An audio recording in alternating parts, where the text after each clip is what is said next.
देश प्रदेश में अब आपको बता दें कि राष्ट्रीय शैक्षिक अनुसंधान और प्रशिक्षण परिषद यानी कि एनसीईआरटी ने सामाजिक विज्ञान के नए सिलेबस में बड़ा बदलाव करते हुए पहली बार आपातकाल विषय को कक्षा 9 की किताब में शामिल किया है। क्यों, देखिए इस रिपोर्ट में। 25 जून 1975 भारतीय लोकतंत्र का वो दौर जिसे आज भी देश के राजनीतिक इतिहास के सबसे चर्चित और विवादित अध्यायों में गिना जाता है। यही इतिहास देश भर के लाखों छात्र 9वीं कक्षा में पढ़ेंगे। राष्ट्रीय शैक्षिक अनुसंधान और प्रशिक्षण परिषद यानी एनसीईआरटी ने सामाजिक विज्ञान के नए सिलेबस में बड़ा बदलाव करते हुए पहली बार इस विषय को कक्षा 9 की किताब में शामिल किया है। अब छात्र सिर्फ इतिहास की घटना नहीं बल्कि इसके पीछे की पूरी राजनीतिक और संवैधानिक पृष्ठभूमि को भी समझेंगे। पहले जहाँ इमरजेंसी का जिक्र मुख्य रूप से 12वीं के राजनीतिक विज्ञान की किताबों तक सीमित था, वहीं अब शुरुआती स्तर पर ही छात्रों को लोकतंत्र की चुनौतियों और संवैधानिक व्यवस्था से जुड़ी इस घटना को समझाया जाएगा। बता दें कि देश में आपातकाल लागू होने के लगभग 51 वर्ष पूरे होने के अवसर पर यह ऐतिहासिक बदलाव किया गया है। आइए जानते हैं एनसीईआरटी के इस नए बदलाव में क्या क्या शामिल किया गया है। ये फैसला राष्ट्रीय शिक्षा नीति NEP 2020 के तहत स्कूली पाठ्यक्रमों में किए जा रहे बड़े बदलावों के तहत किया गया है। कक्षा 9 की इस नई किताब का नाम understanding society India and beyond है।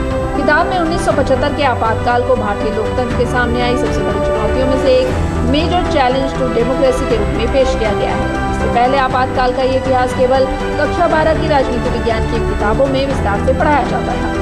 किताब में बताया गया है कि 1970 के दशक की शुरुआत में बेरोजगारी, महंगाई और कुप्रबंधन के कारण तत्कालीन इंदिरा गांधी सरकार के खिलाफ जनता में असंतोष रहा।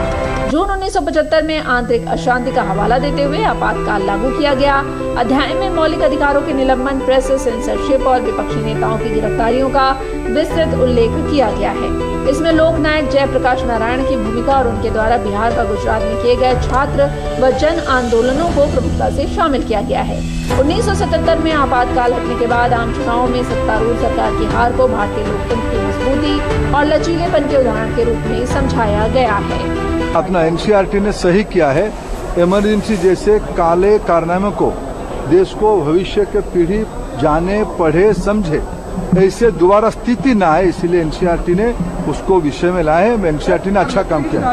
आपातकाल के अलावा इस नई किताब में समकालीन दौर की नई चुनौती और लोकतंत्र को मजबूत करने वाले कई अन्य महत्वपूर्ण खंड भी जोड़े गए हैं। छात्रों को सक्रिय नागरिक के रूप में उनकी भूमिका समझाने के लिए ये बिल्कुल नया सेक्शन जोड़ा गया है।